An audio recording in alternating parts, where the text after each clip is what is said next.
My name is Rick Martínez. I am a cookbook author, chef, and writer, and today I'm gonna be showing you how to make one of my absolute favorite tacos from the taquerias in Mexico City, tacos de suadero, or brisket tacos. Slow braised brisket with scallion and garlic and jalapenos are cooked over a low flame all day long until the meat is just falling off the bone, and it's gonna be really, really incredible. You're gonna love it.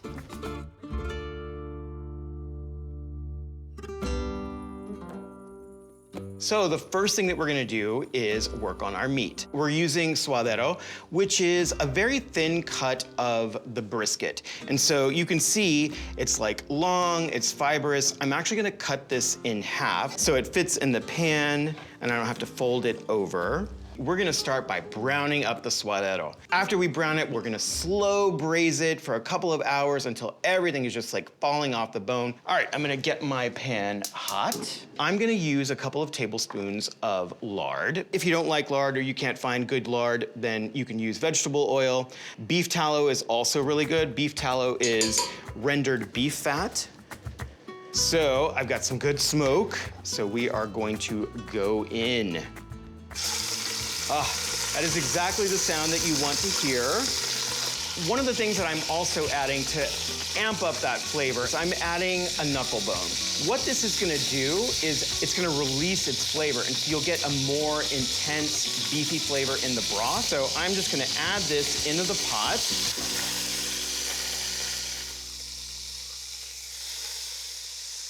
Oh, that looks so good. So what you're looking for is deep golden brown color.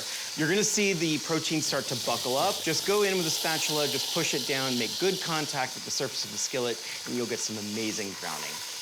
Knuckle, you're not gonna get a lot of crazy browning. It's gonna go more sort of like dark gray.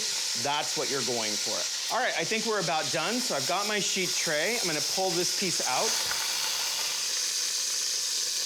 All right, now we are ready to put our second piece down. And I think our knuckle's about ready to come out as well. We've got like decent browning on both sides. You can see there. That's all I need. Just two sides, a little bit of brown. Delicious. This is looking perfect. We are ready to come out. That is what you're looking for. Look at all those delicious juices coming out. Oh my God. So I'm gonna clear up this space and I will start working on the vegetables. So all of these vegetables are gonna be slow braised with our meat. I'm using a jalapeno because I love the flavor that one jalapeno gives. I'm basically just taking the top off and leaving all the seeds intact. If you're really sensitive to heat, you can take the seeds out. And then we're gonna add some garlic. All I'm gonna do is crush them, take the paper off. These are just gonna go right into the pot. And then lastly, I've got some scallions. Now we're just gonna throw everything into the pot, along with our delicious knuckle bone. And then all of these amazing accumulated juices, we are just gonna add those back to the pot because that is flavor. I'm gonna add 1 cup of water. And so in 3 hours, when we open the lid, we will see a lot more liquid, and that liquid is going to be absolute gold. So I'm gonna be using 5 teaspoons of sea salt. All right, so now that I've got some boiling action, I'm gonna reduce the heat to the barest simmer. I'm going to cover the pot. And now this is basically gonna just slow braise over the next 3 hours until meat is literally just falling apart. And while this braises, I'm gonna start working on the first salsa, salsa taqueria roja. The first thing that we're gonna do is work on our chile de árbol. These are very classic, very spicy chiles. If you want like a pinch of heat, or maybe you don't wanna buy the chile de árbol, you can actually just use red pepper flakes. So now we're gonna work on our garlic. So I'm going to use my microplane and grate these.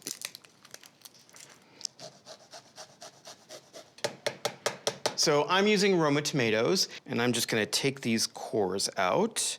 And then I will give these a little choppy chop. So I just pretty much quartered everything, and we are going to smash this up in the end. And now I'm gonna use a little bit of lard into this saucepan. I want this to be nice and hot, so we will melt the lard. And then I am going to cut these. You can literally just take kitchen shears and clip them directly into the pot, like that. All right, now we're gonna throw in our garlic. This is gonna go super fast. I'm just gonna stir the pan, get that garlic in there.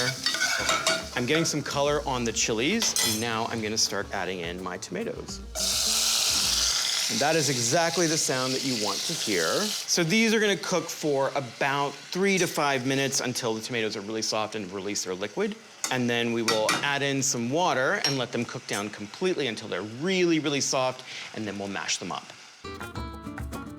So you can see most of the liquid has evaporated and the tomatoes are starting to break down. So that's my cue that this is ready for water. I'm just going to add this in. All I want to do now is evaporate the liquid and fully cook the tomatoes and get all of those flavors of the chile and the garlic and the tomatoes to meld together. And in about 15 minutes, this will be perfectly tender and ready to mash.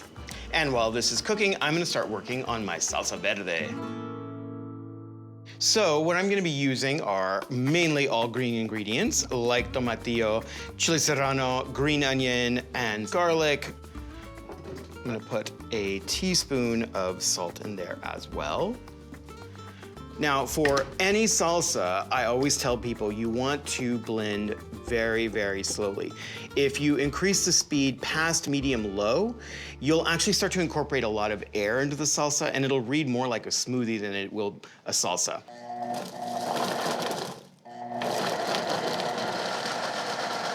That's perfect. So I'm not gonna go any faster than that. That's pretty much low speed. It looks pretty smooth. There are no large pieces of anything in there. So the reason why I didn't put the cilantro in at the beginning is because if you overblend any tender herb, it'll actually turn black. So it's best to preserve the green color to do this at the very end. And if you're not a big fan of cilantro, totally fine. You could use whatever you like. And now this is gonna go really quick, probably about 10, 15 seconds.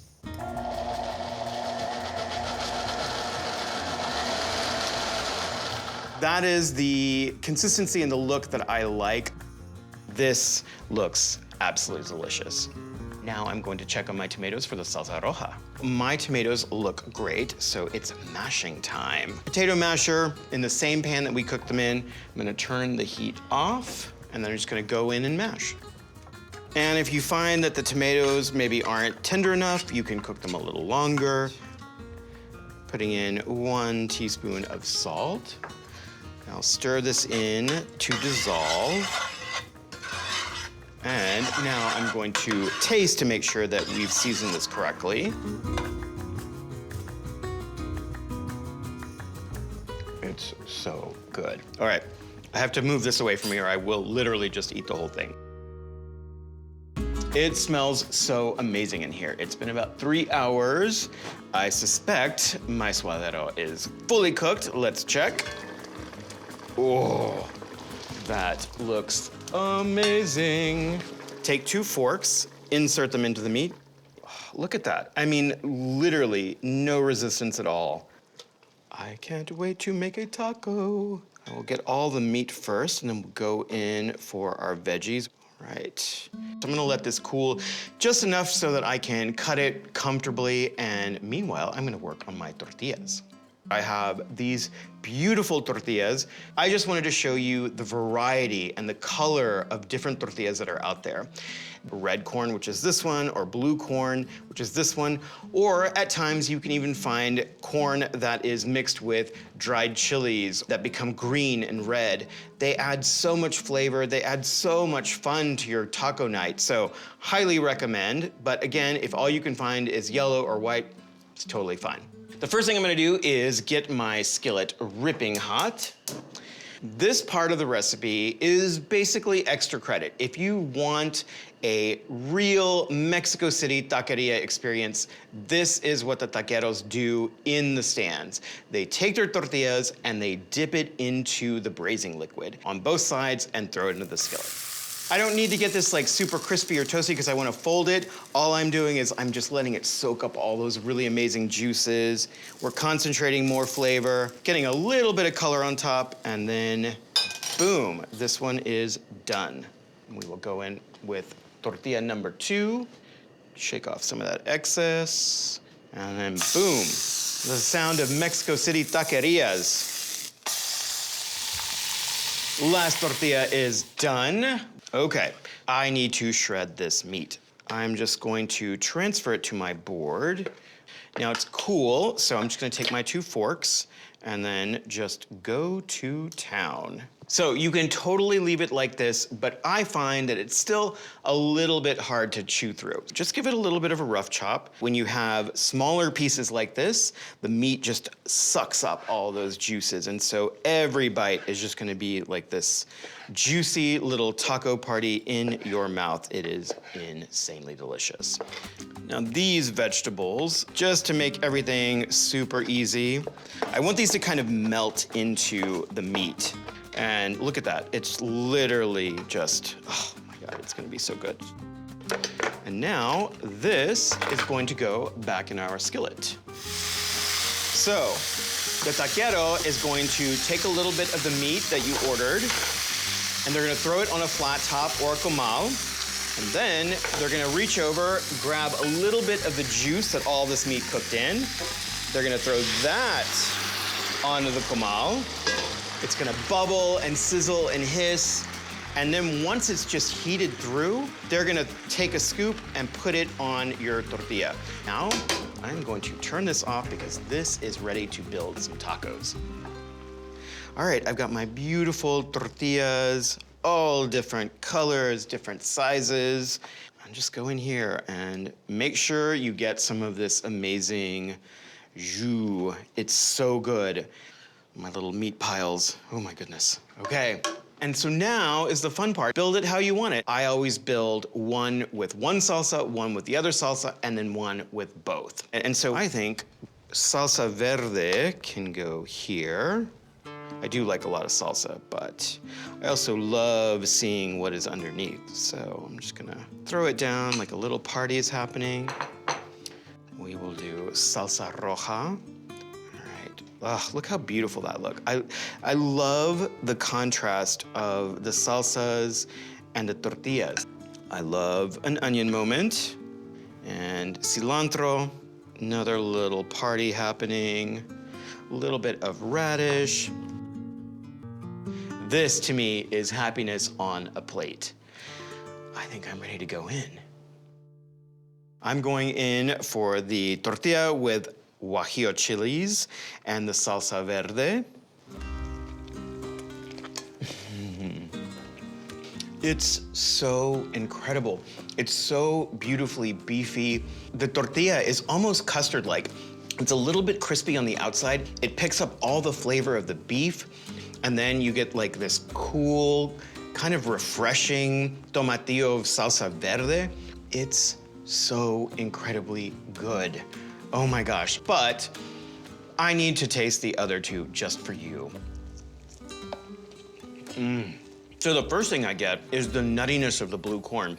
It just has like this really nice little back note of tomato and a little bit of acid. You get the nice warming heat from the chile de árbol. Oh my gosh. Now, we're gonna see what both of the salsas on one taco taste like. And that is an explosion of flavor. It's just mind-blowing. You get like this brightness from the tomatillos, and then that sort of like roasted tomatoey flavor. That is an incredible bite.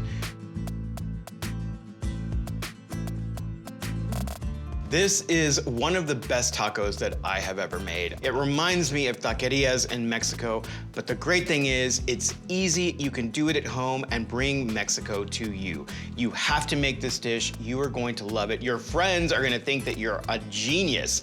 Make this taco now.